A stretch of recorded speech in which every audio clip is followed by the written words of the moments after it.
Прво, фала ви на сите што дојдовте. Второ, се извинуваме за техничките проблеми што немаше превод, а лошо се организиравте овај пат.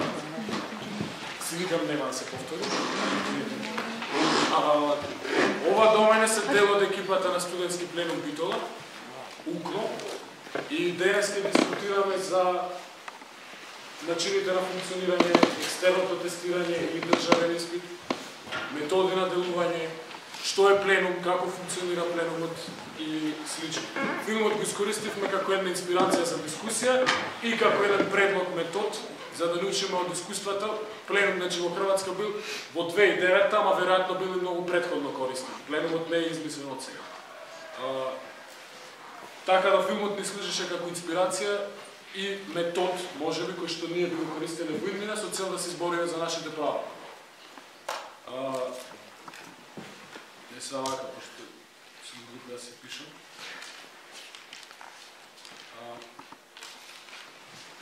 Најпрвен, околу студентскиот пленум. Дали некој може од вас да ми објасни, било кој, што е студентски пленум, како функционира, на кои принципи? Кој било? Јас ќе кажам. Студентскиот пленум е еден вид на самоорганизација, кога во овај случај значи настанува во момент кога имаме еден неисполнетен вакуум простор, кога студентскиот парламент не си ја врши својата работа, значи тој е задолжен, треба да е задолжен да ги застапува барањата, да се бори за правата на студентите и слично. Ние бевме приморани да се самоорганизираме во студентски пленум. Студентскиот пленум, за разлика од парламентот и другите видови на организации кои ја обработуваат таа тематика, нема хиерархија, значи која што е класична, каде што постои еден лидер, која што е разгранета, значи заменици и слично. Ние сме хоризонтално поставени и тука е нашата предност. Работиме по принципот на директна демократија, значи еден студент, еден глас. Можностите за манипулација од било кого се стварно минимални, ако и тука постојат можности, доколку некој баш запне, се е можно. Тоа се мислам некои главни, како би ги нарекол, значи према кои се разликуваме од другите видови организации.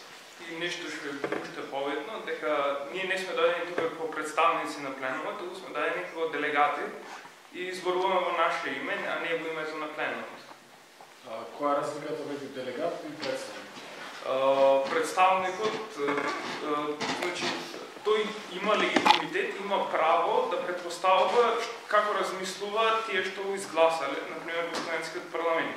Председателот има легитимитет да зборува во името на студентите, но делегатите немаат право да зборуваат во името на студентите, туку имаат право само да ја пренесуваат информацијата за што се зборувало на пленумот или како пленумот одлучува за некој прашање. Значи служат како посредници во комуникацијата. Да, само технички аспект за да се олесни комуникацијата со тие што пленумот комуницира. Добро, окей, пред да продолжим нешто што испуштив, секој може да се вклучи во дискусија кога сака со кревање рака нормално, така ќе добива збор. Ако и само ако се држи до темата и е културен, да не му поега во збор. Тоа се правилата на дискусија и се надам ќе ги почитуваме.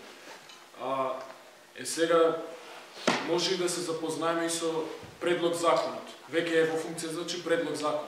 И зошто всушност, пошто јас сум дел пленумот, не можам баш шизофрено да се понашам како надвор да сум, зошто сме против овој предлог закон? Прво, зошто сте против државен испит?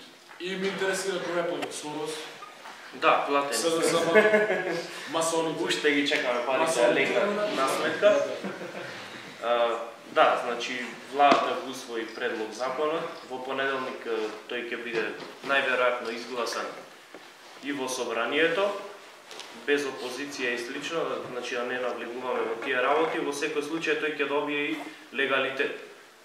Нашето делување е насочено кон тоа ние да го одземеме тој легитимитет. И тоа мислам дека веќе успешно го правиме.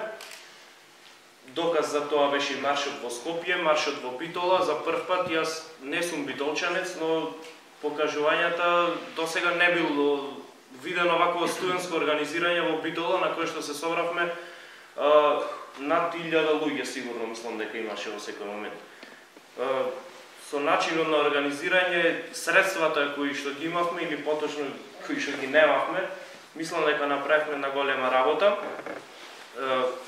Го скршивме мразот, значи за идно делување, од сега се ќе биде полесно, сигурно од сега ќе бидат похрабри луѓето да дојдат и на следниот протест.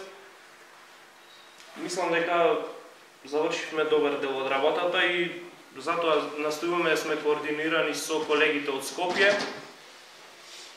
И тоа е тоа што ви можам да кажам под прашање. Океј, само да го објасниме зашто сме против државен испит. Сака некој да се јави да каже? Против државен испит сме затоа што не е никаква квалитативна мерка, но најпрвен затоа што удира директно во автономијата на универзитетите која што е уставно загарантирана. А дека не е квалитативна мерка, тоа прво кажува затоа што прашањата ќе бидат однапред дадени, има различни предлози паушални, дури министерот вика дека дебатата била многу корисна. Која дебата? Некој за дебата немаше дебата. Освен на затворената кога од Педагошки факултет во Скопје се префрлија во Министерство за образование. Сега пошто се транспарентни и отворени за комуникација со студентите. Од 5 прашања ќе имало, значи тоа варира, нигде нема официјален допис, само има некоја формална, вчера гледав баш паушална таква дискусија меѓу премиерот и министерот се дофрлат, како да се на кафе. Мислам дека посериозно ќе дискутира две дечиња од Градинка за некој нивен проблем за бројот на патеки или шола, отколку таа дискусија која што се одвиваше на седмица. Па и неформалната дискусија што се одвива меѓу студентите, посериозна и аргументирана колку дискусијата што е далеку посериозна. Значи прашањата ќе биле однапред дадени, ќе се полагало безброј пати и првите 2 пати се бесплатни. Тоа првите 2 пати се бесплатни, остава просто за понатаму како ќе се одвиваат работите. 7-миот или 8-миот пат беше до 12.000 денари, мислам дека се плаќаше. Можда, не е официјално, не знам.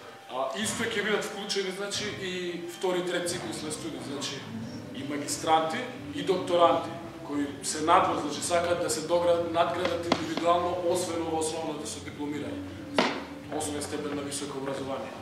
Сега кој ќе ги оценува? Има одбор за акредитација и евалуација на факултетите. Односно одбор кој што дава легитимитет на факултетот да ја врши својата дејност образовна која што има. Сега кој ќе ги оценува, значи кој ќе биде оценувач на тие луѓе? Министрите? Дипломиран ќе оценува докторат. Јас со дипломиран градежен инженер ќе оценувам, не знам, доктор на науки по одредена област од градежништвото. Апсурдно е. Затоа сме против и директно ја нарушува автономијата на универзитетите. Некој фактор однадвор. Исто питен момент е дека одборот за акредитација и евалуација не постои никаква анализа зошто не е во ред. Значи ние не претпоставуваме дали е во ред или не. Треба да се направи анализа. Одборот за акредитација и евалуација ќе биде биран од владата по јавен оглас. Прашањата ќе биле составувани како предлог од професорите и од одборот. Значи одборот ќе биде владино тело и упорно се тврди дека тоа не ја нарушува автономијата на универзитетот. Поголема небулоза од тоа здраве. Тука и да те надополнам само, значи манипулацијата прозирна многу, затоа што знај да читам меѓу редови дека се повикува нели студентите да не излегуваат на протести. Затоа што немало да ги засега ни тие што веќе студираат.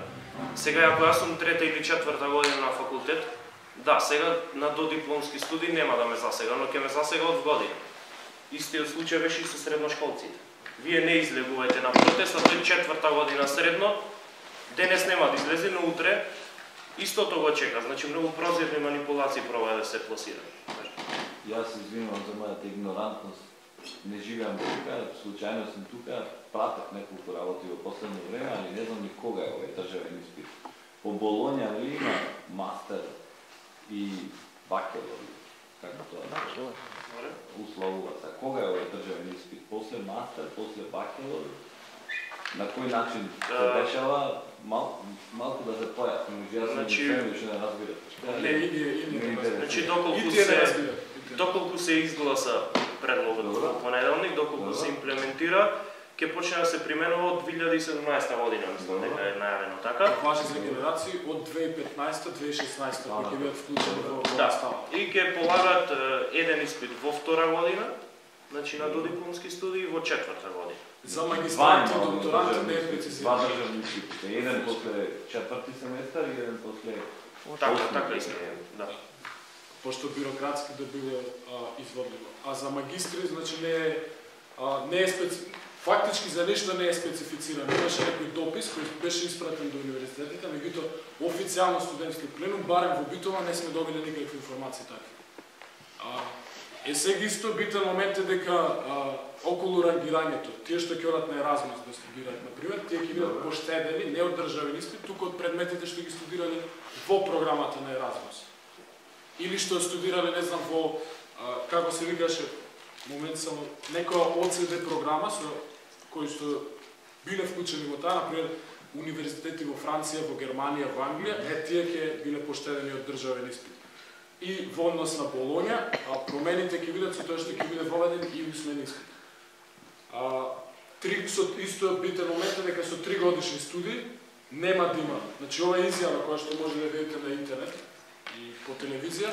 Изјавата нема појде. Како? Изјавата нема појде. Ја нема? Јас денес ја гледав фильм. Па ја немаше затоа. Може. Тие со 3 годишни студии, значи немаат статус на академски граѓани. Тоа секако министерот ги нарече, фразирам, професионални студии. Значи тие немаат, ако сакаат понатаму да добијат степен на академски граѓани, треба да се дообразуваат. Тие 3 години се како некоја стручна подготовка. Имаше Георги коментари или прашање? Само да дополнуваме, значи човек што праша како ќе се студира, како ќе државен испит, значи во втора година од сите предмети што се поминати во прва и втора година ќе има прашање. Значи ќе се полагат не еден испит, туку 20 испити. Да. Второ на дополнување, значи кога ти кажеш за одборот за акредитација и евалуација, тој нема да е странно тело. Тоа ќе се професори од факултетот, од избрани од главата. Значи тој да се направи дистинкција, така да наплаѓаме главата, но да сме конфузни. Многу битен момент кога спомна државниот испит не спомна првата реченица од предлог закон. Првата реченица од предлог закона на владата гласи: според нашите анализи сметаме дека образованието ни е во пад и е во распаѓање. Сега, клучното прашање е, според кои анализи, која направи таа анализа, која година направи, колку време траше, која е методологијата и врз која диференција се направи за клучото дека е слабо образование. И кај анализа? Тоа не е пласирано во јавност. Тоа треба да се каже. Друг некој има коментар? Ана? Слушнав дека тој професор што нема да го обави тој екстерни испитување, дека ќе добие отказ. Дали вистина? Меѓутоа има таква информација официјално, не знам дали. Глоба се спомни исто до 30.000 евра за факултетот, мислам, кој нема да го исклучи тој државниот испит, нешто во тој стил. Имаш и затвор за дека на нешто во таа смисла, но стварно не е јасно дефинирано. Океј, понатаму, интересира кој е ставот? Имаше навестите пред некој ден дека Министерството отпуштило допис до сите факултети да се изјаснат професорите вајде или некој одговори таму, дали факултетот го поддржува екстернот, државниот или не го поддржува. Сте информирани на таа тема, колку факултети поддржува, колку се против? Вака, ние по завршувањето на маршот, кога беше на 10 декември, мислам, бевме повикани на разговор во ректоратот. Меѓу другото ни беше кажано дека од нас се бара да доставиме еден вид барање, значи со аргументи доколку имаме некој наш предлог за тестирање одредено, значи како замена на државниот испит. И наш став околу тоа, ние доставивме барање, ни беше кажано дека ќе ни биде одговорено во најбрз можен рок, значи во неформална комуникација ни беше кажано за 2-3 дена ние ќе ви кажеме.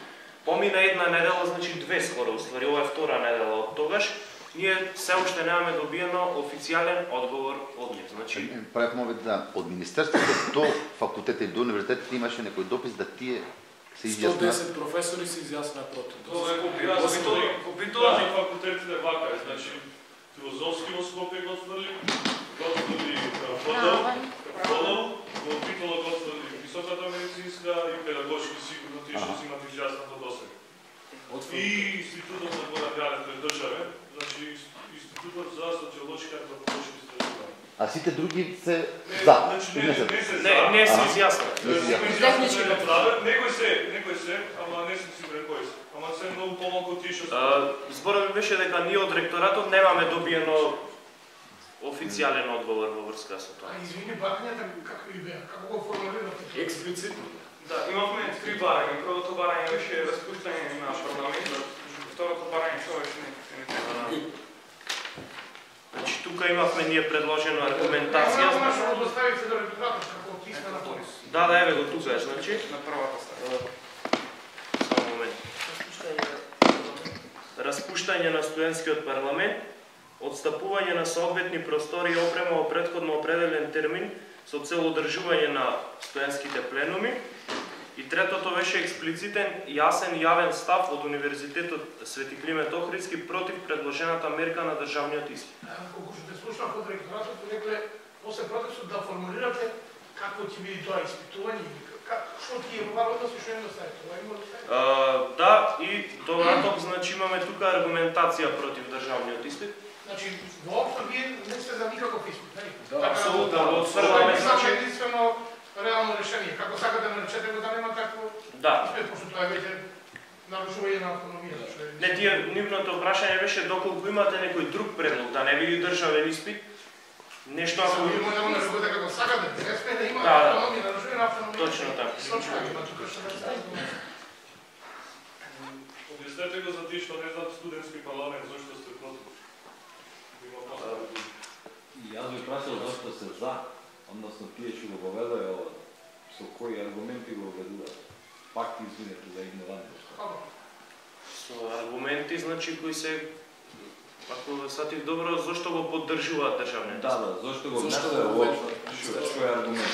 Нивниот аргумент е, значи нема навлегувам во тоа колку е основан тој или не, дека на тој начин ќе се подобри квалитетот во образованието. Еден. Да, само тоа го знаете. Да, само тоа е. Има и други. Али не, мислам други кои ние можеме да си ги предпоставиме, инаку нивниот е еден и единствен. Сега прашање, спомна и Драган, значи колку вие можете да во филмот беше дечкото од Министерството магистер по атомска физика, мислам дека беше нешто. Сега вие како ќе го испитате него, има или доколку биде доктор на науки по атомска физика. Тоа е трет циклус студија. И сега кој е попаметен од него по атомска физика да го испита него? Не може да стигне до докторот и втора и четврта година, така не беше? Доктор не може да стигне до втора и четврта година. Некој треба да може да го испита. Правиме му доколку стигне. И сега се воведи екстерното. И тој треба... треба... екстерниот е на четврти и на шести семестар, рекол. Само тој трети. На секој предаде. Не знам, сакам да прашам само, мислам за кој став гледам јас. Значи, не станува збор дали ќе го оценува дипломецот докторантот. Нема правило да се оценува, бидејќи со оценувањето се нарушува автономијата. Што нека е не доктор, нека списат академик, нека дојде до сега. Значи, нека е повисок по титула по образование. Значи, самиот поим дека некој треба дополнително да оценува нешто кое е автономно, е нарушува автономијата и безпотребно е да правиме дали тој ќе биде доктор, тој ќе биде што сака нека биде. Нека биде паметен човек, со тоа што тој ќе оценува некого дополнително, го нарушува автономијата статус на универзитетот. Тоа е нисам точка. Да, тука се фрла, значи, врз знаењето на професорите. Значи, вие де факто на професорот му викате дека се сомневате во неговото знаење и сега државата ќе ги оценува студентите. Исто така Заворев аргумент е дека постои корумпираност во високото образование. Да, точно постои. Сите знаеме дека се купуваат и испити и дипломи. Али секој што продава и што купува има име и презиме. Значи казненото право не познават група на луѓе, значи индивидуа. Тој и тој продава, тој и тој купува, значи изведи го пред лицето на правдата, нека одговара ради тоа. Не може, значи, да гледате како една категорија на луѓе, сите професори се корумпирани, па сега ние не им веруваме на нив. Околу ова сега последното што го спомнам. Факт е дека, не ќе да именувам луѓе, кои се длабоко навлезени во работата, па еве и градоначалникот да го спомниме. Од магистар страна доктор, толку е тој способен и градоначалник да го води градот и да докторира. Менаџер на една телевизија, немаше факултет, сега го гледам докторе. Викаме дека толку многу факултети има, викаме дека владај невидена мито и корупција, и имаме судство никако. Како ќе ја докажеме правдата? Тоа е многу тешко.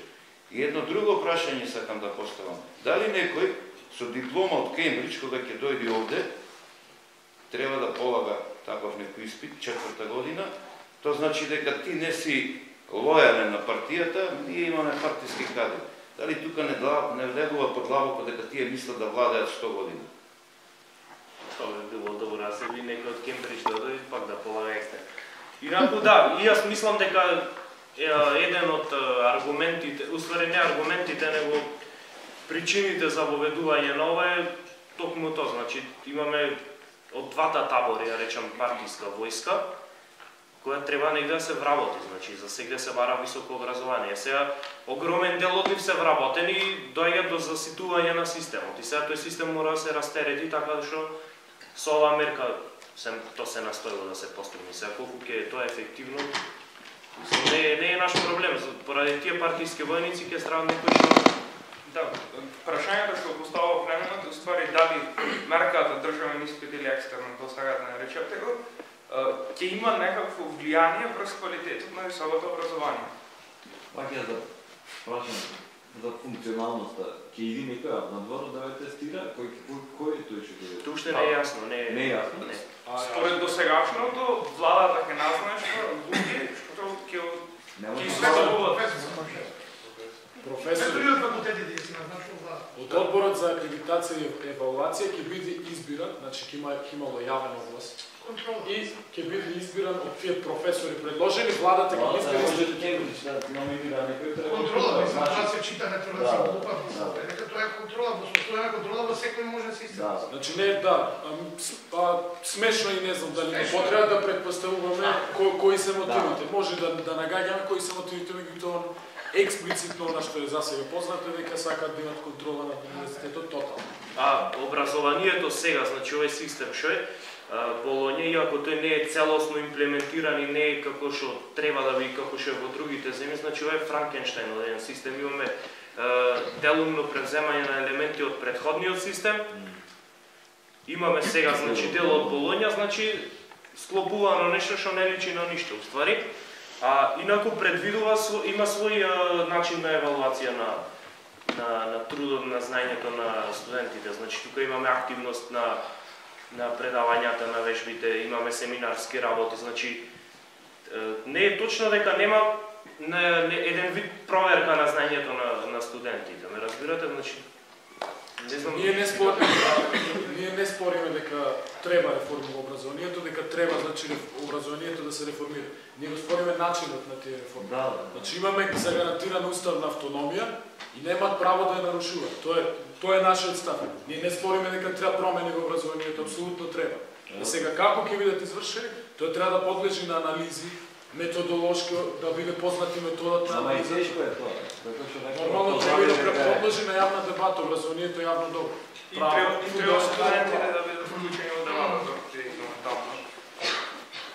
Јас имам предвид, нема да се мешам, ако некогаш ви дозволат да изконтактирате и да предложите некоја соодветна мерка, тогаш веројатно една од можните опции е на испитот кога ќе полага студенти на колоквиум, нека испратат екипа која смета дека треба да контролира и нека го следи испитот на студентот.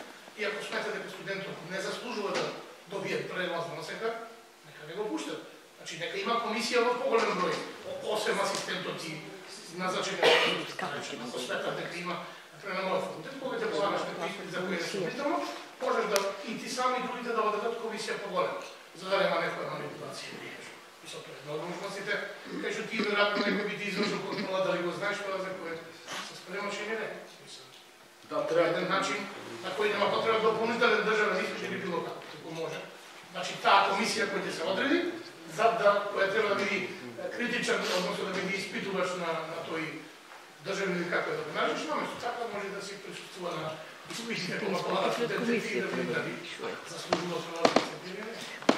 сме стигнати до степен да... Сакам да кажам дека тоа е еден од...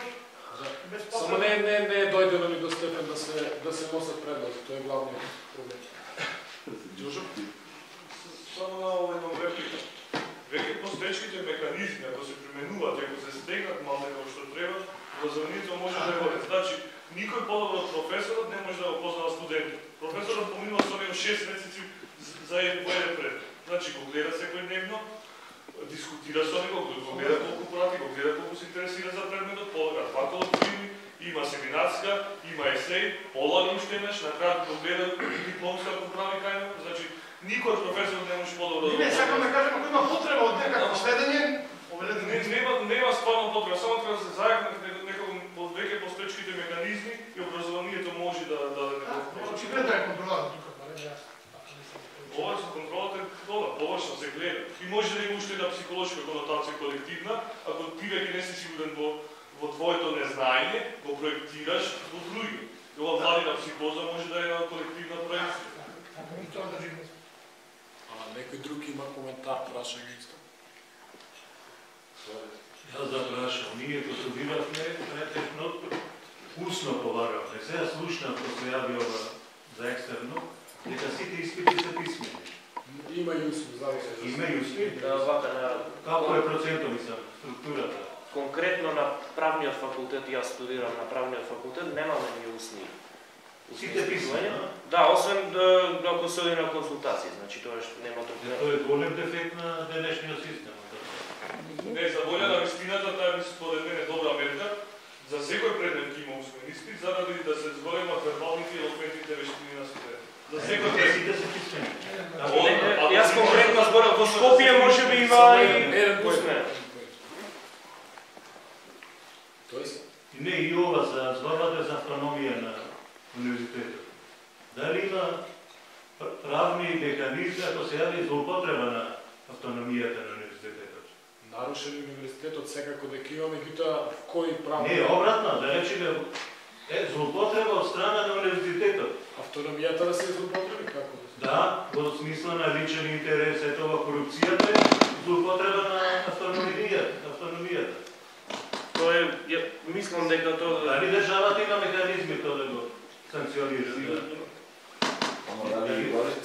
Сашка плика или? Да, реплика конкретно да одговорам прашањето, имаме судови, имаме казано право, добро кажа Борис.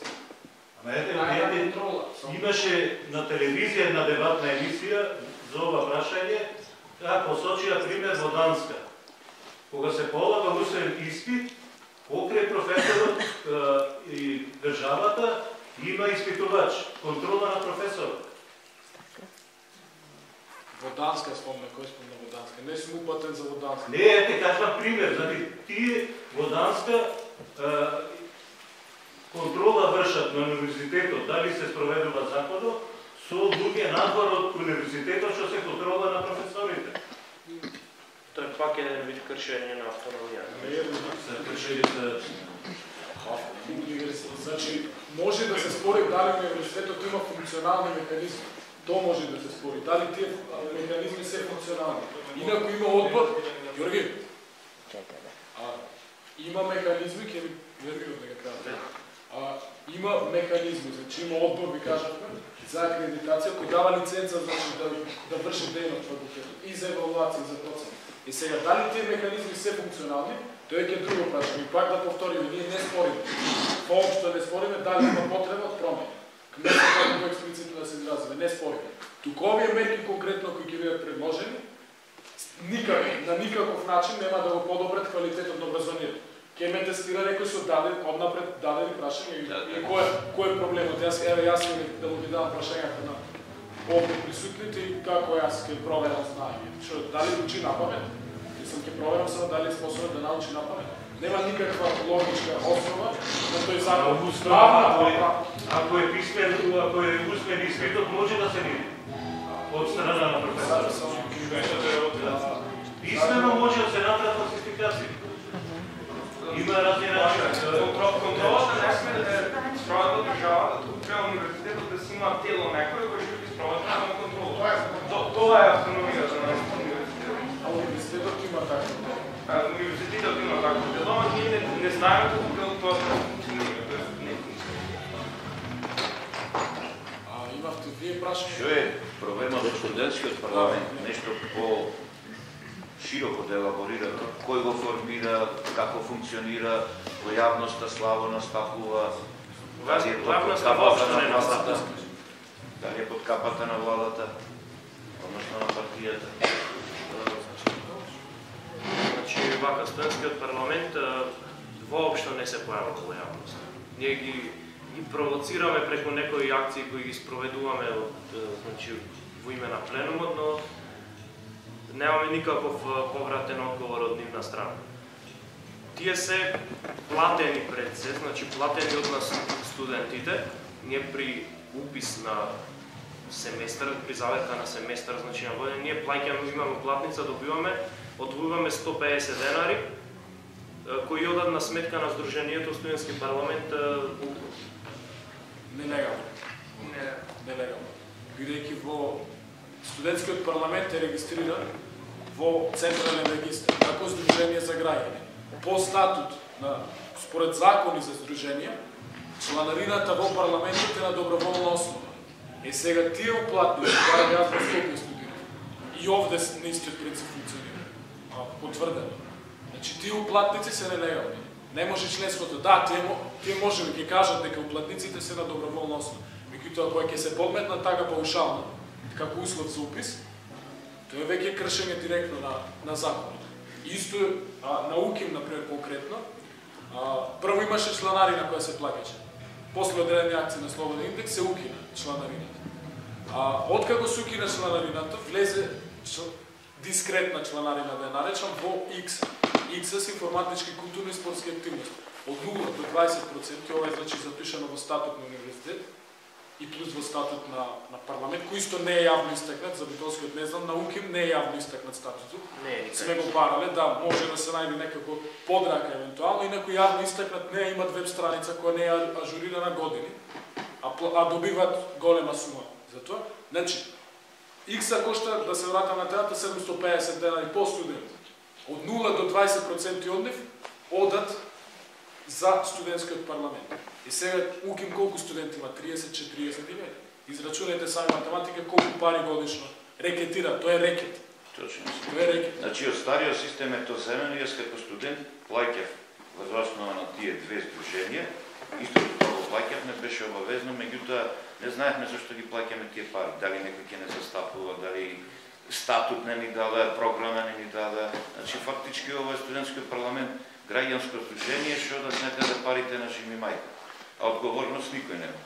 Точно така, значи јас сум трета година на правен факултет, правниот факултет беше дури исклучен во гласањето за председател на студентски парламент. Мандатот е веќе истечен на председателот, а после мандатот беа превземани и други активности, значи за тоа треба некој да сноси одговорност. Ме разбирате, значи јас ако сум председател на некое сдружение, ми истекол мандатот и сега јас да располагам со сметката да правам некои настани, треба некој да сноси одговорност за тоа. Плаќавме за студентски гласила. Никој од нас, убеден сум дека на УКЛО и посебно на правниот факултет нема видено како изгледа тоа студентско гласило. Никој не е дошол од нас од парламентот да не праша дали нешто ви е добро, дали не ви е добро. Се организира конкретно, ќе ви кажам, пинг-понг турнир. Одат 5 души и ту подобни кои, значи тие 5 души мора да бидат. Во Кавадарци пинг-понг турнир, заврши турнирот, ништо, ова после истекот на мандатот зборува. Што значи подобни топчето? А Сојузот на студенти каде е? Како? Сојузот на студенти. Вие Тоа е имате студентски Тоа парламент. е сојуз, ствари. Парламентот е сојуз на студенти. И сега И имаме некои информации кои не се официјални, нормално дека парите се трошат за некои други намени кои немаат врска со студентскиот активизам. Добро, председателот зема парични средства секој месец. Исто е битно да нагласам дека дури се председател или не знам за другите функции, за председателот мислам дека е така, му тече стаж додека е на функција. И сега имаме ние некои председатели кои што се по 8 години на функција председател на студентски парламент. Тој студирал 4 години, се женал, се мажил, ме разбирате? И уште е председател на тоа, врска нема со студентите. Вака како терате до пензија ќе види. Да. Ако никој не се спротивстави, да. Тука ги наблегвате во едно длабоко прашање, со грозене демократијата. Нема демократија. Јавно требало да се каже, не е само студентски проблем, тоа е и мој проблем. За грозене демократија. Само да се слушаме едни со други. Океј, имавте вие прашање? Ќе продолжиме пак за дискусијата за парламентот, не е кој сме искали да... Не, јас имав една реплика на човекот што рече за Данска. Не знам за Данска, али за Германија знам, нема комисии, никакви. На испити има устни и писмени, на писмените има 10 луѓе кои ќе работат на коректура, на усмените се 20, професорот со уште е записничар, а единствена комисија е на докторат, кај што мора да има минимум 20 од други универзитети, во зависност од тоа ако станува збор за многу добра докторска работа и треба да бидат и од друга европска држава. Нема друг, јас барем дури од прва рака, од прва рака немам видено јас некоја екстерна комисија да дојде на испит. Вие студирате Германија? Да. Ама може немаме ние погодено никој да тропне да речи јас Вие сте на 7 разни факултети. Јас се чудев сега дали има некој право, сигурно има право да тропне некој да речи ќе учествувам да видам. Сигурно има, ама ние може да немаме видено. Не знам. Единствено интерно сигурно. Да, и во Франција знам, во Франција од прва рака знам, дека бранењето на докторска е отворено. Секој може да. Значи секој може да дојде. Не за, да, ама не е комисија, мислам, не е дека јас обичен граѓанин. Речам овој не знам, може да е обичен граѓанин. Да поставува прашања. Да. Али не е комисија, мислам, она екстерна комисија. Јас немам видено, не знам. Добро, но вие не знаете се, ти си студирал в Германија, сите знаат како стојат работа. Да. Не, тоа е, јас мислам до свеста е дека за квалитетот. Еве, на пример, наш професор на правниот факултет бил поканет од некои шведски колеги, во Шведска присуствувал и со тамошниот професор влегле во предавалната, се полагал испит, професорот поделил испити и си заминали. Овај нашиот му вика, абе каде не ги контролираш? Вика, нема потреба да ги контролирам, тие не препишуват, затоа што утре тие ќе видат конкуренти сами едни кон други на пазарот на труд. Ме разбирате? Значи јас ако идем адвокат утре, сигурно нема му кажам него е брат, пошто го гледам како конкуренција веќе уште од тогаш. Тоа е до свеста. Кај нас ги спрепишат се и тука нормално нема квалитет. Значи се е до свеста на луѓето. Кај нас е до системот, не е до свеста. Само да се дополнам, значи на прашањата дали има усен испит или само писмен испит на факултетите, значи варира. Борис рече на правните имат само писмен. Јас на педагошки имаме на одредени предмети и усен испит, а на одредени предмети имаме само писмен испит. Јас хајме нешто полагам усен испит по 10 на предмети барем. Реков дека законот директно задира во автономијата на универзитетот. Имаше првиот протест во Битола, претпоставам дека рамо до рамо тоа седе таму од декан, од ректор, од професори сите, пошто нив директно ги засегаат. Така беше? Не беше баш така. Имаше дел од професорите беа присутни, од луѓето што само повисок ранг, пример декан, мислам дека не видов. Не, професори беа од техничкиот, јас видов неколку, имавме колеги демонстратори и асистенти кои што ми се придружи. А до сега каков однос имате со деканот или со ректорот на универзитетот? Или со декан на вашиот факултет или ректор на универзитетот? Каков е односот? На ваша страна е да го издржете деца? Студирате во Битола. Да. Во неформална комуникација ни е кажано дека имаме поддршка, али официјално нема никој застанато на наша страна. Ние немавме ректор во моментот тоа што така. Барем ви се понудиле простори за студентски пленум? Тоа беше да, понудено по држани 4 пленуми, мислам дека беа на отворено. Дури последниот го државме во темница, ко партизани бевме буквално. Не се гледавме веќе кои сме, шо сме. И тоа беше кажано во ректоратот после маршот, дека бараме да ни се отстапат простори, температурите се ниски веќе, не може значи надвор да одржите вие ефективно пленум. Тука е потребен е прожектор да се има, значи лаптоп, ме разбирате, нормално. И ни беше кажано, дури од проректор ни беше кажано дека добра, ајде ние ќе зборниме со факултетите да ви отстапа. Значи и тука нема дури формалност, ќе зборнеле, ме разбирате. И се деси нешто? Во техничкиот факултет сега последниот пленум, петтиот го одржав. Само без барање. И тоа барање не ни беше одобрено официјално, не примивме барање. Значи неофицијално ве пуштија да... Ние поднесовме, но не добивме повратено. Го окупиравме, да може да се каже. Дискретно влегавме и одржавме пленум. Државата понатаму. Да, се. Битен момент е, значи, дури и паушално ни е едното барање, да бараме просторија. Значи, барањето, третиот дел од барањето за просторија, нас не е барање, туку ни е подсетник.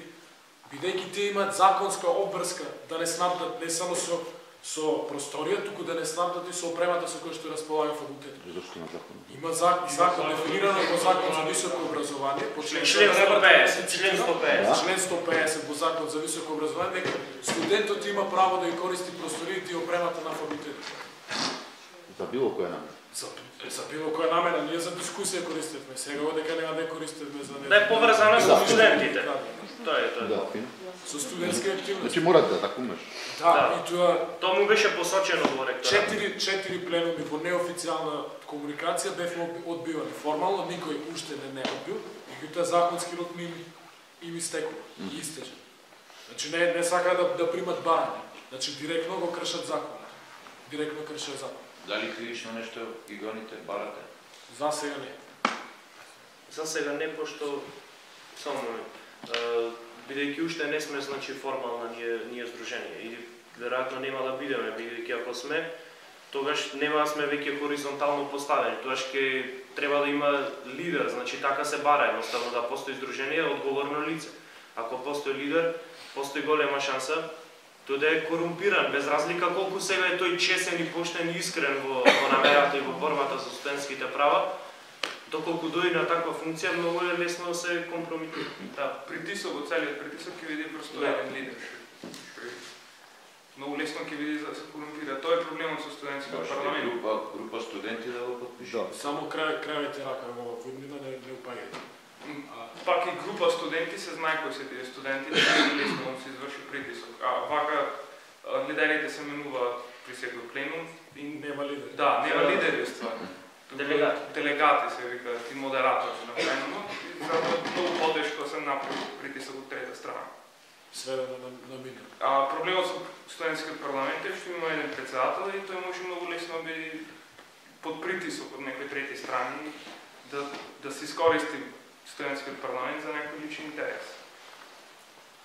Значи во врска со тоа дали добиваме поддршка од деканот, првиот пат се обидовме да поднесеме барање за просторија за одржување на пленум, ни беше кажано дека нема некој кој би го потпишал документот, ама да ме кусно, ајде ќе може да го одржите пленумот. Одиме ние таму, едноставно бевме избркани од администрацијата лично, по телефон го контактиравме деканот и едноставно како да сакаше да ни кажи нема вие што да барате таму, што да држите пленум и заминувајте. На некој начин така го разбравме. Многу вулгарно се однесуваше, буквално и на телефон. Недолично за еден декан, кој би требало да се во пресвет на студентите, да види да работи во нивна корист. И да почитува закон. Да. На правник не почитува. Дури не требаше да цитираме делови од законот според кој би и уставот според кој би можеле, кои ни дозволуваат да користиме простори од факултетот. Не бил запознат со законот, правник не. Правник. Ние сте непознати правник, не бил запознат. Добро, се случува. Вижте, треба државен. За него те. Кога ги одбие, мора така да му речи. Тој знае. Не, према некои информации ние што ги добиваме се дека се под страшен притисок изложени од некоја трета страна, не би сакал ја сега да истакнам тука, веројатно сите знаете која е таа страна, да не ни дозволат, да не ни удоволат на барањето и на еден начин и разбирлив е нивниот. Сега колку оправдан тоа е друга работа, не знам. Джожо? Не се премисли. Ова што кажуваш за под страшен притисок, многу често ние сакаме да ги жалиме луѓето кога речат под страшен притисок се, но нивната функција де факто го носи притисокот. Значи некој декан ако е, ние како студенти не смееме да го жалиме и да го исклучуваме од одговорност деканот и да речеме под притисок. Па декан си, ти имаш некој статус во општеството, ти земаш 2000 евра плата. Нормално ќе имаш притисок, си одговорен си за таа функција, одговорен си за студентите, одговорен си за општеството.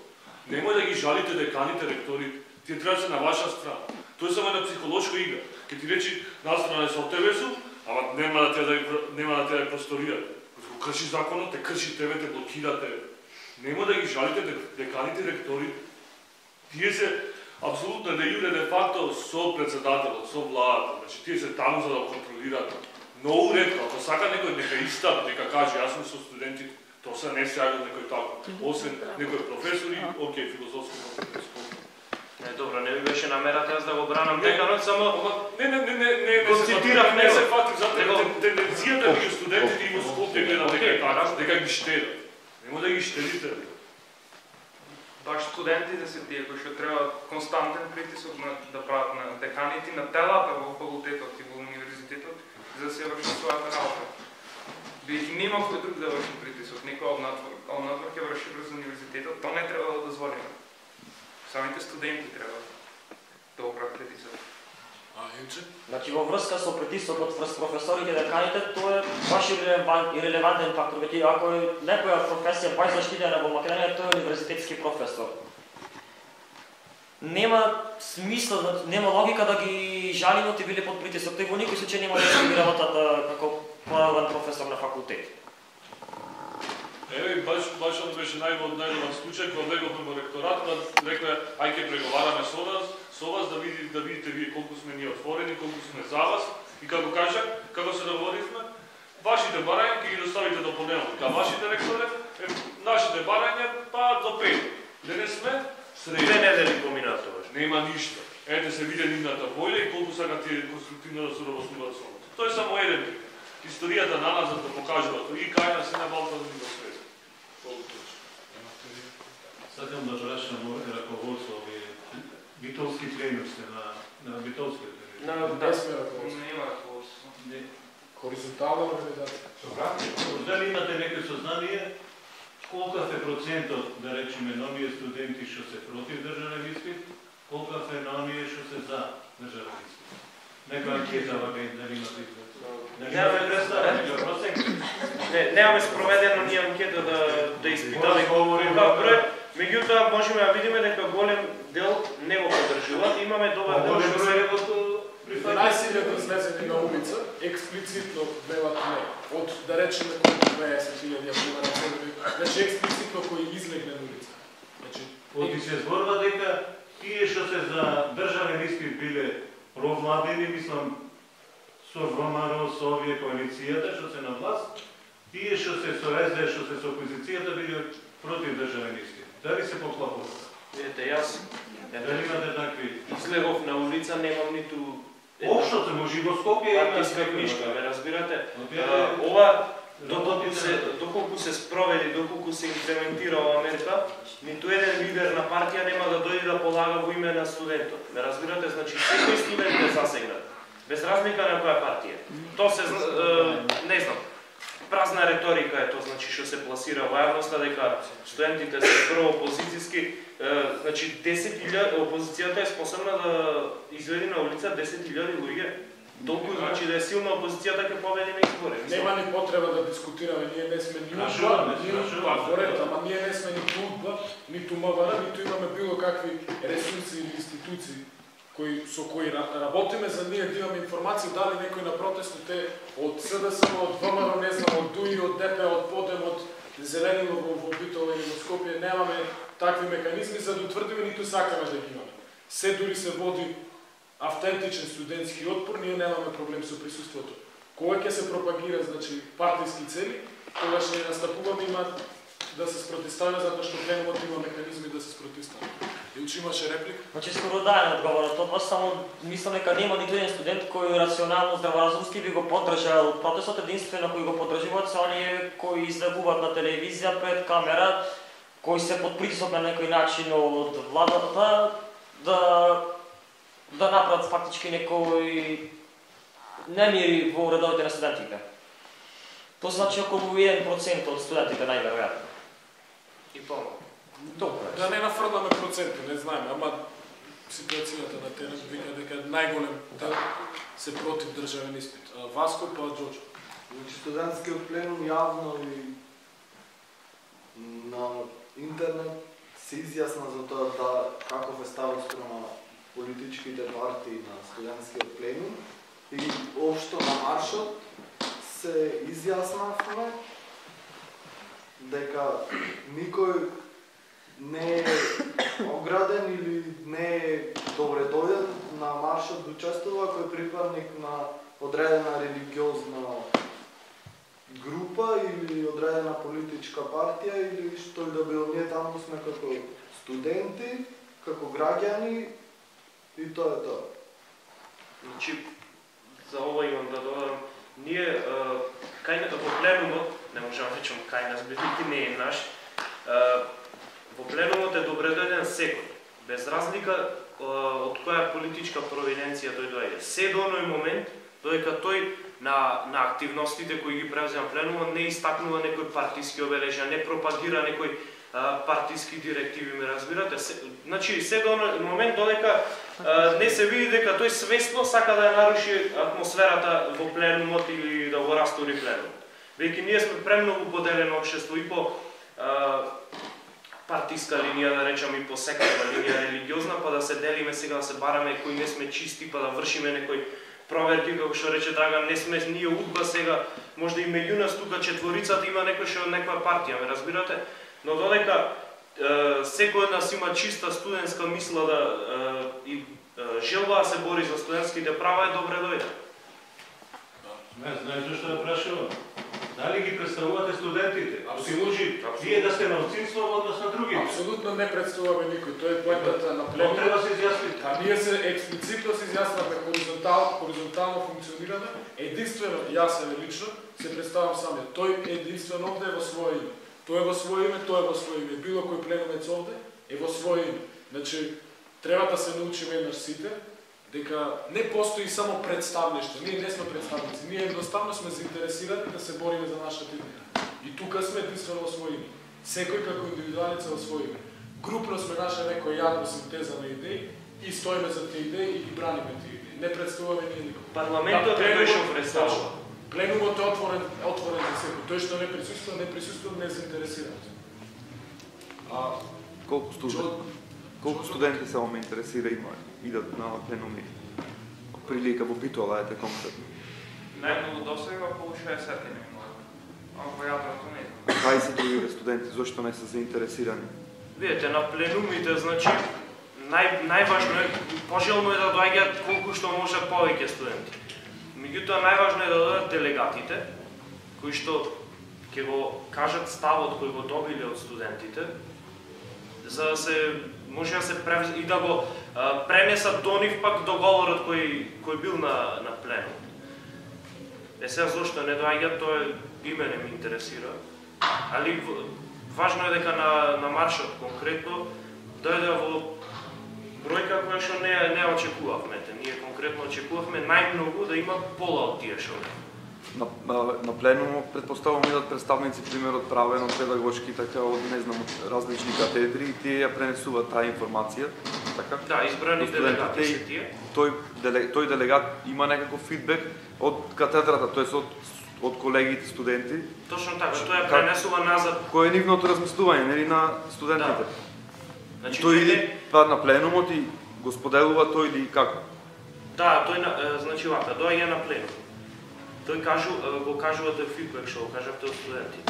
Потоа тој нив го пренесува одлуката која што е донесена на пленумот и слично, но тој нема право сега студентите да му ја дадат довербата, тој да дојде на пленум и тој да ја изманипулира таа доверба. Ме разбирате? конечната цел на пленумот е да се ангажираат сите студенти да учествуваат во пленумот. Самотално ние нямаме критична маса да создаваме пленуми на сите факултети туку. Мора еден пленум ден на целиот универзитет, пошто има доволно луѓе. Ако би функционирало тоа и ако би учествувале сите студенти во пленумот, тогаш би требало да има на секој факултет по еден пленум, да се носат одлуки на тие пленуми, да се одбира делегат на секој посебен пленум, кој што ќе учествува на делегатски пленум, што ќе биде на универзитетско ниво. И потоа на делегатскиот пленум се разменуваат искуствата од секој посебен пленум што се случило на факултетите и потоа делегатите се враќаат кон своите матични пленуми, па се пренесува оно што било дискутирано на делегатскиот пленум. И на крајот се носи некоја одлука. Дали не би било паметно, пример, идеите што ги имате вие од студентскиот пленум, едноставно да можат сите студенти да се изјаснат дали се согласуваат со тоа и да се потпишат едноставно. Предпоставувам дека многу голем процент од студентите не се согласуваат со државниот испит. Едноставно треба да се појават на пленумот. Тоа не е потранспарентно, не може да биде. Само да се појави на пленумот. Мислам дека со ова уште повалеамо ќе добиете вие. Ама кој? Да. Јас така мислам. Не, добро, нека се појават на секоја катедра сите нели единствено тогаш ќе има можност да се согласуваме, подпис, име, презиме и точка. Ама не можеме ние дома да модиме да му речеме. Не бе дома. Отворен е пленумот. Добро дојде, дојди. Дај таков пленум за подпис, подпиши се. Отворен е, не можеме ние дома да го пуштаме по пошта. Епа добро, организирајте го тоа. Кажете му на факултетите да дојдат и да се подпишат тие студенти. Ние објавуваме јавно, значи транспарентно дека ќе се одржи пленум. Секој повика, немаме ние други инструменти да ги привлечиме да дојдат. Значи доколку тие не се заинтересирани, на крајот на криштата не мора ни да дојде. И извештаи од секој состанок се поднесувани јавно, значи на отворена група и на фанпејдж. Каде не коментарите? Каде? На фанпејдж и на отворената група не за екстерно тестирање. И студентски пленум угло со кирилична поддршка, тоа е нашата официјална фејсбук страница. Имаше Ѓорги прашање, Ништо само две-три забелешки во коментарите на публиката. Прво кога збориш зашто студентите не се вклучуваат во поголем број, студентите не се изолирани во едно мелувче надвор од општеството. Значи, незаинтересираност, апатичност на студентите и незаинтересираност на општеството. Значи, ние немаме култура на протести или канализирани некои политички поголеми барања, така да студентите се дел од поголем карцином во општеството. Второ, за кога кажавте колку проценти не го поддржуваат или не го поддржуваат државниот испит.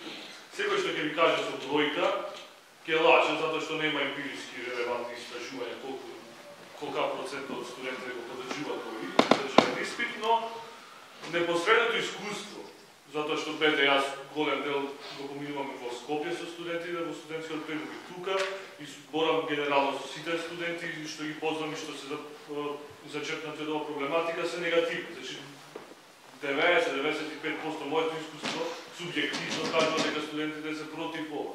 Но бројката не е толку релевантна, затоа што во демократско општество и еден човек да има проблем, треба некако да му се реши проблемот. А ви имате 11.000 луѓе, 10.000 во Скопје, 1000 луѓе во Битола, значи вкупно 11.000 студенти кои не се задоволни со тоа. И владата тоа го одбегнува, го игнорира. Значи не е проблем еден дај. А тука имате 11.000 луѓе и владата која се представува во јавноста како демократска не игнорира. Тоа е проблем. Не е проблем колку проценти се. Проблем е што делови голем, 11.000 кои се на улица, а веројатно со подписи и ако можат да се подпишат да немат некакви реперкусии дома по работа по фамилија, би се подпишат би биле многу поголем број. Или сите. Или сите. Ајде, да не карикираме, да не сме колку афирмативни. Тоа е проблем. Не е проблем колкавото. Проблем е зашто не игнорираме. Истите механизми кои палат на нас, истите студенти кои што проблем не е изолиран. Истиот проблем ги има како и секој граѓанин, како пензионерот зашто не излега во улица, како работникот. Истите проблеми ги. Истата психологија не е изолиран. Дел од општеството. Имавме случај после маршот на одредени колеги им беа вршени, нема речам притисоци, веќе не беа притисоци, туку беа директни закани. Значи, кои им го загрозува екзистенцијалното прашање на родители. Значи јавување пример, извини, зашто збораме. Пример као ќе го извајме таското од работа, извини, јас не живеам. Да, конкретно ете баш така како што спомнавте, значи ќе го избркаме таткото од работа. Што имаш ти да бараш таму да бидиш на протестот и слично. Значи ако откријам кој ќе го ја откријам колега, која не би се могло. Има логично прашање. Само секунда. Почекајте рече. Заборете. Заборе? Ти имаш? Јас бе. Имаш и тоа, имаш и тоа. Без за прво другото прашање беше да се навратам на емпиристската доказ, бројка. Јас мислам колку и да е, ајде, еден да има да се навратам на коментар. Еден да има да не го занемарим и да направам. Друго е која ќе се подпишат 97%. А јас мислам дека би се подпишале. И јас бев студент, знам дека ако ми клацу уште еден испит на 45 што ги имам, би се подпишал за не, па макар не знам како да би. 97, 98, 95 да се подпишат, имаме црно на бело дека не е во ред. Или имате супер добар аргумент. Другото прашање иди сега да се разбереме тие што купуваат дипломи и сега и кога ќе купуваат. Сите знаеме тука и така и ќе веројатно. Сега проблемот е тој што ќе ја купува, тој што ќе се мачи за таа диплома и тоа е тоа. Било државен испит, не или да. Сега некој тој државен испит го ведува од некој интерес. Мене ме интересира од кој. Не е за да го подобри образованието. Тоа сум сигурен сум 100%. Сега за пари, колку пари се плаќаат? Не разбрав, некој 12.000. Доколку 7-миот или 8-миот пат беше изваен. Првиот, вториот, третиот. До третиот пат е бесплатно, мислам. Да, тоа беше јавно, значи беше соопштено од Министерството. До третиот пат беше бесплатно. 7-миот или 8-миот пат мислам дека достигнуваше сума од 12.000 дена. Кај што спомнавте сега со подписите. Тоа може да биде дел од нашите идни активности, доколку се одлучиме. Јас мислам дека на тој начин. Имам реплика во однос на тоа. Со Аман, например, собравме 13.000 подписи. И влеговме во собрание со делегати од Аман беше на Аман иницијативата против поскапувањето во електричната енергија. 13.000 подписи на ниво на Македонија. Тотално игнорирани. Треба прво да ни биде јасно со кого имаме работа. Мислам, сега можеме ние да се преправаме. Самоволие во прашање и без разлика кој метод ние од тие институционални, ние немаме проблем, ќе ги исполниме и тие институционални методи. И сме ги исполнували до сега. И правна аргументација, повик на дебата, и молење, и сите тие механизми. Игнорират. Значи, треба да се размислува креативно како ние да успееме да издвојуваме оваа битка со екстерното, кое е дел од проблемот, иницијална каписла. Моментум која повлекува енергијата со него. Значи, поширок е контекстот. Така, нема проблем. Јас се слам со тоа дека може тоа да биде како пропратен една група да работи на тој дел. Инаку да, ќе биде црно на бело, те сваќам скроз. Ама финтата е што јас мислам нема десна работа дека Аман или било која друга иницијатива е граѓанска. Значи, од студентите се правиме. Значи имаме бројка, имаме 10 студенти, од кои 9 се подпишале. Значи имаме ограничено множество на луѓе кои се подпишале 95%. Ламан, како и тоа ограничено множество 2 милиони. Или ако гледаме на пълнолетни, колку се милиони 700. Нема попис. Тешко е, немаме попис, разбираш. Студентите се малце по-ограничено и по-симпатично множество. Ако речете 97% од студентите се подпиша, има многу, како да речем, држи поќе место од колку било која друга иницијатива. Ако се подпиша 97, пак ако те игнорира. Ништо. Тоа е точно ништо. Може да се игнорира. Демократијата е запросен. Да, ама 97% стои црно на бело, 97%. Во врска со, само да дополнам, во врска со испитите, кажавте, со дипломите, значи дека имало купување и понатаму без разлика. Не, ворете тоа. Значи, јас затоа викам, се е до свеста на луѓето. Веќе со купувањето на дипломите, му даваш до знаење на тој до тебе, дека без труд и тој може да ја купи. И сега, ако имаме ние од 10 студенти, пример, 5 што ја купиле дипломата, или 6, тогаш го нарушуваш кредибилитетот што дипломата го содржи како диплома на другите 4 што честно си ја заработиле таа диплома. Значи, се е до свеста на луѓето, не ни треба никаква контрола ако сме самите свесни дека со тоа ние си правиме против услуга. Вие па... Јас ова войска, ете сега, например, зошто не протестират студентите некој реагирање, верите дека има студенти што завршуваат квалитетно, со знаење, има некои купуваат со врски на разни начини. Да сублимираме, да протестираме против студентите кои заработуваат... Реагирање, не мора протестирање, може да се дај на институција, може на меѓународен суд, ова да се... Значи самите ние да се... Сеќате, чувствувате дека има поделба на студентите, едни што завршуваат едното, квалитетно, и едни што завршуваат со врска, со пари или на друг начин. И предлагате, за да е поделбата, додатно да се поделба. И тоа да не направи олимпијада, да се покаже во хора. Не е тоа делба. На студенти или студенти. Не, вака, никој нема да признае дека е купил дипломата. Ние не можеме да речеме, да докажеме дека си ја тоа знаење. Значи вака, тој што ја купил дипломата, тој никогаш нема јавно да го признае. Тој ние не можеме да кажеме, вие сте ја купиле дипломата, значи немаме докази дека тој ја купил дипломата. Ако имаме докази, то можеме, значи, да поднесе, да го пријавиме и да би поднесена тужба, значи за, не знам сега, за употреба. Нека се направи така собирањето. Нови услови, ја те велиш кај тебе само писмено. Ако е устно, ќе се гледа дека некој пушарски завршува, полага. Јас имав еден случај, да речем, пред мене полагаш еден студент, му се закани на професоро, суплаши професоро и на сите што полагавме, ни даде правилна оценка, без да не праша. Тоа е до жалбата на социализмот, ти кажа. Тоа е до жалбата на сега може исто да се проведат. Само сега се формите многу по невидливи, оти ти видиш писмено се полага. Ти ќе напишеш се што знаеш, другиот ништо нема да напише, тој ќе дај пари, професорот ќе му пише преводно. Извине, тоа моментално е дефокусирање и ќе ве прекинам тука. Да, дефокусирање бидејќи има во контекст ти кажам. Па не е во контекст бидејќи ви кажавме дека ние не спориме дека има проблем образованието. Значи тој е дел. Сега ние да навлеземе во сите пори моментално не може. Ние имаме моментално цел која треба да реализираме. Како илустрација ви кажам. Добре, ќе се осврнеме на тоа, меѓутоа немаме енергија. Може да вратам во контекст. Реплика? Да. Само кратко, бидејќи имаш. Многу кратко. Има, значи,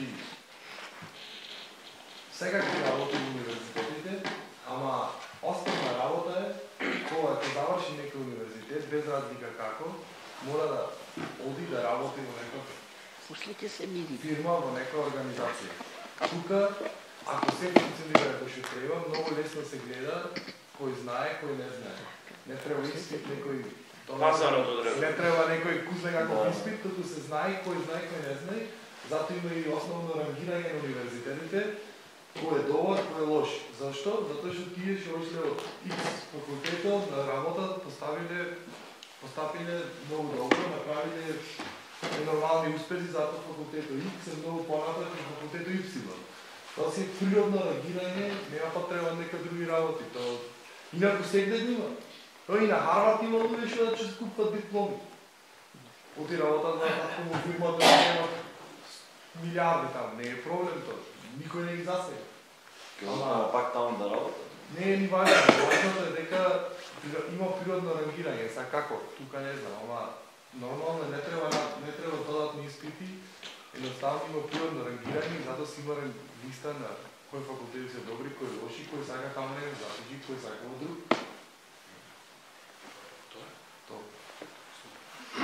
Вие па Џоџо па... Јас сакам да ја подржам иницијативата на студентите од аспект на правна држава. Значи, ако немаме правна држава, правдата паѓа во вода. Праксата е критериум на вистината. За жал, кај нас, митото и корупцијата го кажа спротивното. Обшеството ни се разводнува, ни се распаја. Ние сме и духовна и материјална пуштина, не само во Европа, туку и светот. Најновите статистики кажат дека македонците се на врвот на најнесрекните луѓе. Значи не е ова проблем само на студентите. Ви кажа нешто дека и ректори ви изигруваат правдиница, па вие треба здраво да застанете, да му кажете, ти си на страната на правдата или на неправдата. Ако тој го узурпира законот, тој треба да биде санкциониран. Бидејќи немаме судство, цело општество ни е во колапс, во прашање. Ќе ви кажам една ситуација, мора многу да ви биде врежена ова што ќе ви кажам ситуација. 68 година имаше демонстрации на студентите во Југославија. Еден од тие таму водачи, квази водачи, беше и Вук Драшковиќ. Студентите излегоа масовно заради недемократијата во општеството, заради протекционизм, заради непотизм. Тито тогаш испрати еден функционер, ги запре студентите, му рече се ќе ви биде дозволено да го амортизира ударот. Го укинаа Сојузот на студентите. Во бивша Југославија немаше студентска организација. И јас немам студентска организација, немам Сојуз на студенти во таа бивша Југославија. Студентите, како авангардна сила, кои беа длабоко свесни дека не може некој со нив да манипулира, едноставно беа разводнети. Му беа уфрлени луѓе во нив, едноставно целото општество тргна во деспотизам, во едноумие. И за жал видовте како се растури Југославија, на каков начин, заради немањето на таа демократија.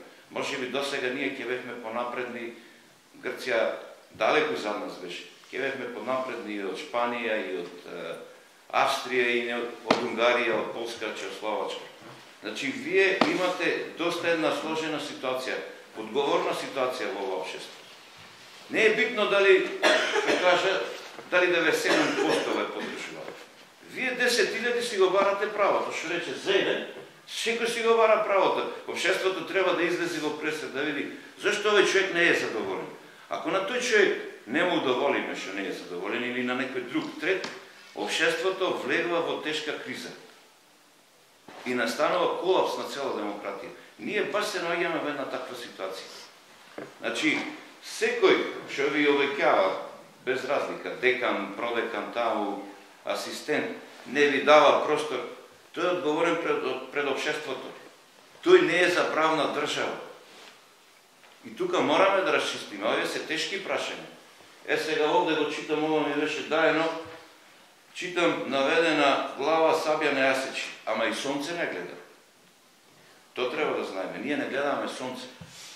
И тука се тие тешки работи, дискусии, што и релевантни се некои проценки, дали се 97 или не се 97. Ние митинзи држахме за тат, никој ни не слушна, ни дојде, ни кажа нешто. Ни обеќава, го гледате градов каков е. Градот не е втор град по големина. Не е втор град по големина. Градот е катастрофа. Скопје градат фасади таму со огромни суми пари, а не може да не обештете. Толку. Во врска, значи, со правото и правдата, на жалост, не се иста категорија. Нешто што е правно регулирано не мора значи дека и праведно. Како за кој? Друга работа што ви спомнавте, студентските демонстрации во Југославија 68 година. То баш му го кажав, викам додека словенците, хрватите и србите протестираат, македонците јадеа бурек. Значи ние немаме култура на на студентски активизам. Немаме воопшто. Това те поправа, во Скопје неофицијално, значи на филозофски во 68 се одржа контрапротест. Контрапротест. Следното место во свету, каде на 68 се одржа контрапротест. Имаме транзиција во контрапротест.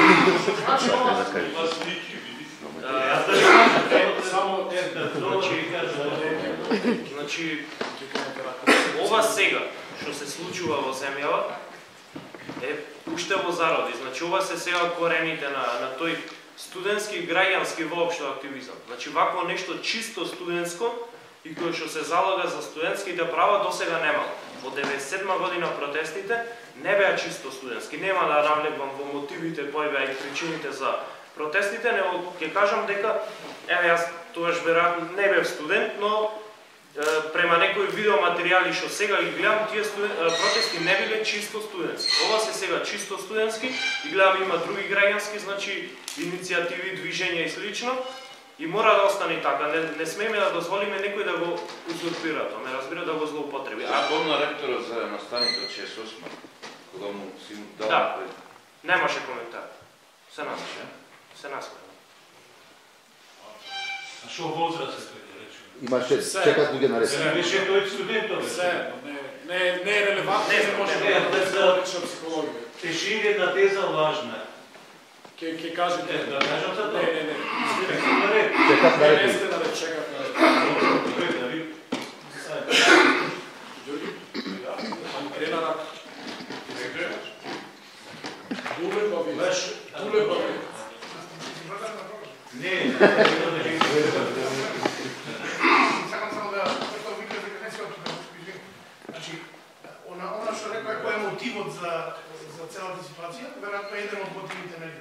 Главен мотив е контролата, тука без сега. И друг мотив е што она за кој го велиш ти пазарот ќе одели квалитетен и дипломата, кај нас не функционира баш така. Не знам колку си запознат.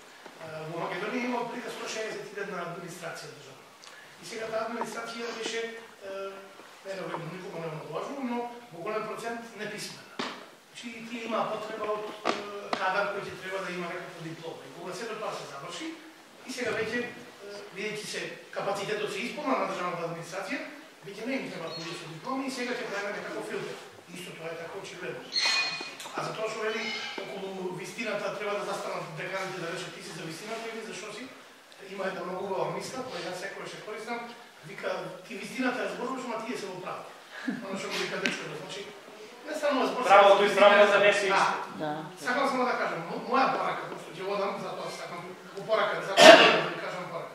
Значи, оно што го рече ти, во Македонија не се случило, затоа се тие така збунети и немаат став. Не им се случило критична мисловна маса. До сега не им се случило во ниједен поглед. Се контролира. Значи, никој не става да рече чекате малку, смирете, за ништо. Значи, ова што вие го правите сега не да е за поздравување, туку е за респект, за наклон до земја. И да си продолжите така како што имате замислено чисто, невино и онака баш како што вие мислите. Затоа што се друго ќе види манипулација. Сите совети од тоа дали треба да собирате подписи, да не ги забележите, ќе бидат од мислења однакво. Значи ќе бидат од некако влијание. Вие само продолжите така да сте пример за начинот на кој треба да се делува и да се функционира во општеството. Нема да роди плод толку брзо. Затоа што ништо на почетокот не роди толку брзо плод. Добро основа ќе се поставите и јас ќе излезем на протестот. Може да има да ми го првите редови, па ќе бидам таму со моите семејство. Одршка од мене? Максимално. Само ще кажа. Само една секунда. Ќе кажете, потоа имам прашање до вас. Што рекла дека во Македонија нема култура на протестирање. Погрешна мерување на теза. Македонија во социјализмот беше во СФРЈ најдиктаторска држава. И што кажа контра протест. На власта веднаш спреми некој се побунија, за своји права, за човекови права, за студентски права, за демократија, одма се формира контрамаса да се сузбие тоа. И се шири една теза дека македонците се малодушни, дека не се храбри, дека во тој контекст, а историјата е обратна. Најголема диктатура во Југославија имаше во Македонија, од сите 6 држави, републики. Но постојањето на диктатурата не оправдува пасивноста на народот. Значи без разлика за борбата за слобода, према моите разбирања за слобода, нема препреки. Значи многу диктатури биле срушени токму ради активноста на народот. Ама не значи дека народот бил по-нехрабар, по-недемократичен, по-слабодушен. Нешто бил. Професори дојде тука тоа шире. Ванковска тоа ширеше, без никакви докази, без никакви податоци. Добро, јас извинувам што ќе морам да ве прекинам. Океј, добро, во ред. Држи го, може би не. Да се вратиме сега на моменталната ситуација. Евгений ме интересира каква е состојбата во средните училишта, каква е енергијата, какви се очекувањата, вие како гледате на работите средношколци? Па, искрено зборам за првиот протест, бев лично изненаден на позитивно, зашто ќе мисля дека ќе излезат многу помалку, дека се многу по-апатични и незаинтересирани. Се надевам петок дека ќе бидам уште повеќе изненаден, дека ќе бидат уште повеќе, бидејќи посебно за нас матурантите најмногу се работи, не знам, искрено, нашата генерација се погоди таква прва генерација кај што ние сме експериментални учења баш за се, значи ние сме прв удар и ни треба поддршка. А енергијата што викаш, мислам дека е добра. Има многу организирање прво на најтемелно речем во класовите. Сакаат да наречем групно бегање и да се дојде на протест. Јас ќе да прашам нешто. Дали ние студентите ве тераме да излегуваме на протест? Што сте малолетни? Да. Не, значи во студентскиот пленум, како што кажавте, секој може, кој што сака да учествува, никој не е присилно дојден таму и не е натеран. И ме радува што сакаат повеќе, се повеќе да се приклучат на пленум и да студентскиот пленум. Притисоци директори Ако е побрзано со ова, за одбораме? Само да се искаже, да. Исто јас ја наредно прашање, да. Јас лично за мене, значи, ќе зборувам во таки расколот во долната гимназија, немав никаков притисок од директор, од професор, од никој, ама нема да кажам кој слушнав дека во друг клас се случи тој притисок, дека беа оценети учениците дека доколку не дојдат ќе бидат запишани тоа за цел ден, не само за тие часови што ќе отсуствуваат. А за другите училишта има поголеми притисоци. Кој училиште? Во горната, во економско, дека Како? па за првиот протест знаеме дека беа спратени часовите. Значи посебно за матурантите да не можат да стигнат на протестот, во 12 беше протестот, во 11 му почнува часовите, што е чиста закан. Баш тој ден? Баш тој ден, да. И тоа беа со изговор дека нема парни, дека ќе има работници на парни. И во горната, а во Скопје на средни училишта беа заклучувани брати. И во Прилеп. И во Прилеп. Тоа е снимано со телефон. И најпарадоксално е тоа што протестот беше на ден, кој е меѓународен ден на човековите права, мислам. Значи, замислете се, ви имате меѓународен ден на човековите права за заштита на правата и ви им го скратувате правото на движење на луѓе и затворате како во некој логор да се буквално. Имавме од директори беа веќе именувани на нашата страница со закани дека ќе им биде намалено поведението на оние кои што ќе поддржат протестот, што ќе излезат на марш. Значи дали се намалува поведение поради тоа. Значи има други причини поради кои би се намалило поведение. Не може поради изостанок да се намали поведение. И поради учество на основното човеково право на протест, право на имаш мисли. Негде во средните училишта, посебно за матурантите, беше дека ќе бидат паднати на матура. По која основа никој не знае. Не знаете. Основно присуство на марш. Исто и во на технички факултет добив информации од повеќе студенти дека лично председателката на парламентот во Битола на УКЛО се јавувала по студенти и ги праќала подпредседателите или председателите на локалните факултети да се јавуваат по студенти и да вршат притисоци да не излегуваат на марш. Така да притисоци има, меѓутоа добрата страна на хоризонтална организација тоа што ние имаме начини како да се справуваме со тие притисоци. И сега пред да одам на наредно прашање, имавте вие коментар? Брзо со ова пленум собрание, сега што прашам. Што е собрание? Пленум. Како би можело да се разреши оно што рекол дека не функционира председателот и тие групата луѓе што сега до моментот се оставка и помнат мандата по рекол. Самата мандат. Видете. По мое мислење што би требало, сам не знам ако не во статутот на секој факултет не било решено, треба да се направи собрание по секој факултет катедра горе, како што реколте. Иако по мое 51% гласа за ова што сега моментално се случува или за избор на нови членови. Тоаш, ќе се направат во сите факултети, ќе се одберат одбори и се направила заеднички една делегација. Делегати ги изберете нов председател. Ама тој ќе направите со записник, нормално, и ќе закажете составно, собрание за избор на нов председател и ако не дојдат, може да се изберите. Само така би може да се направи, иначе никако. Ако не е во статуто, ако не е процентот 57%, не може да е 70%, како сите ситуации статут нам се има да се прочитам статут. Само на тој начин имало мнозинство и легалитет на што ќе да направите се. Ставот на пленумот е дека студентски промени воопшто не треба да постои. Не треба да има председател, не треба да има представници кои што ќе предпоставуваат некои ставови на студентите. Студентите треба едноставно секој сам треба да се собрание.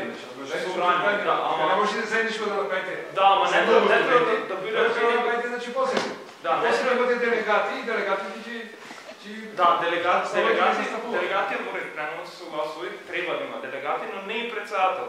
Веќе председател ќе представува некои ставови на студентите, тој не треба да представува ставови на студентите, студентите треба своите ставови да ги. Заедничка делегација ќе бъде, без председател. Без председател. Така може и така да се помна без.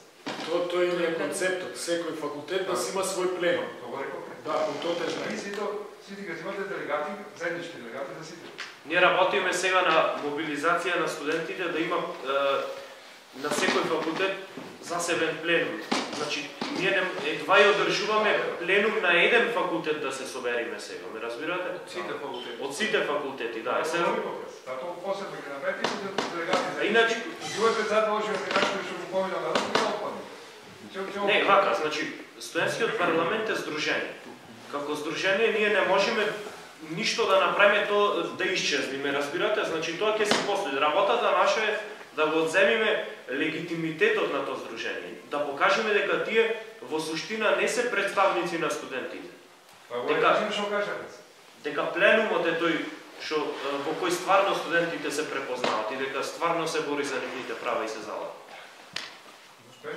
Со мнозинство, 57% не може, знаеш. И сошено. Океј. Наредно сега ве прашам како ги анимирате студентите? Како ги анимирате студентите, средношколците, работници, работнички? До сега какви акции сте изведувале, какви акции не мора да кажеш како планирате? Значи нема да ви кажам кога и како планираме, се изненадување. Можда во моментот се одвива некоја акција. Значи, постојано сме во некои герилски акции, печатиме некои пропагандни материјали кои што ги делиме помеѓу граѓаните, анимираме преку социјалните мрежи, повикуваме, значи, сите да ни се придружат, не може да се актуелни студенти или средношколци, може да го завршиле високото образование и слично. Било кој што е заинтересиран да и сака да се солидаризира со студентите, е добре дојден. И на пленумите, значи може да учествува во донесувањето на одлуките, меѓутоа и на конкретните активности што ги превземаме, тоа се протестите, маршевите и слично. И сите акции се објавени на фан страната на студентска плен. Откако ќе се случи? Овие од Скопје објавија течајни работници, сите незадоволни.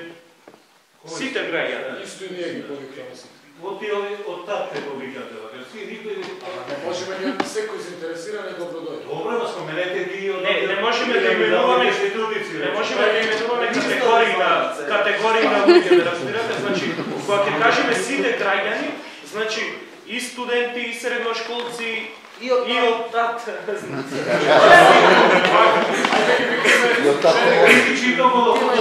Движение на граѓани со ног подолг од 2 сантиметра. Само што го кажа, чекайте, ќе кажам. Дека пирамидалните штедилници настанаа во времето на СДС, а ве поврзува со опозицијата. Слободно нека делата не дефинира. Овие кажува дека слободно дистанцира. Кој не дистанцира? Никој не дистанцира. Океј, тоа е баш. Сега да прифатите ништо да чини. Кажува еден двајца тројца играва исто за таа банка, не сакате се време збораме, велите дека не ни интересира. Господине, ние вака сега што време човек. Вака извинете. Прво, ако дискутирате дискутирате Не дискутирате ми. Океј, поле. Господин Недолика. Господине, значи вака, ние ги повикуваме, ќе повторам уште еднаш. Ги повикуваме сите граѓани.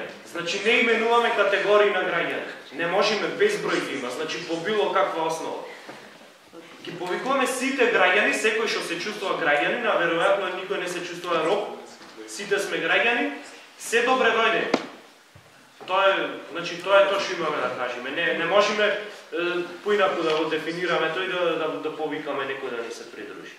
Секој се интересира. Да, и секој што има некаков предлог, може да дојде на пленум, да го даде предлогот, вклучувајќи и вас. Да, дадо предлог. Ама не ова пленум. Да, повелете на пленум. Повелете на пленум, кога ќе може. Значи тоа се не е може да кажа на реченица за Обидно се случи татко. Само краваки извира. Кратко е реченица. 12.800 луѓе. Помножено по 4 се 50.000 за 7.000. Значи се работи за 50.000 луѓе што се мобилат. Ако ова што вас спомна, дајте како една реченица и тие, може да дојдат да речеме 5.000 да ова. Имам блиц реплика кратко околу ова. Треба некој посебно да ги вика. Треба дали треба ние да одиме подома по адреси да го доставиме. Не, јас го прифаќам и ние го прифаќаме. Са другите дали ќе го прифатат, тој друг. Е сега кратко. Во нашиот проглас беше напишано следното експлицитно. Другари, другарки, колеги, колешки, работници, работнички, повелете на протест. Сите категории граѓани, родители, професори и професорки, сите категории се опфатени. Родител, работник, работничка, студент, граѓанин, средношколци и средношколки, сите категории се опфатени. Поексплицитно здравје. Ама нема што рече. Океј, добро. Океј, завршивме со тој муавет за сега. Драган, јас сватив вас, дека тој рикам мнозинството. Знаеш сам како него. Вие сте фактички пленум на оштетени граѓани на оваа држава. Така, по било кој основа. Работнички, студентски, не знам каков, оштетени луѓе кои не ја постигнале целта. И сега заедно сме посилни. Јас така ве сваќам. Исто и ние така се сваќаме. Пошто тој рече нешто друго, ви кажува. Истото е и никто не збораш.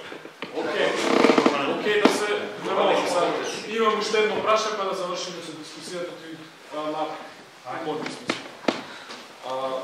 Сега да ме прашам сега кои се наредни чекори и уште едно чекор понапред од наредни чекори, мада тоа ќе треба да се дискутира после петок, што ако владата поизгласа собранието. Прво кажи ми нареден чекор, па кажи ми и обратно.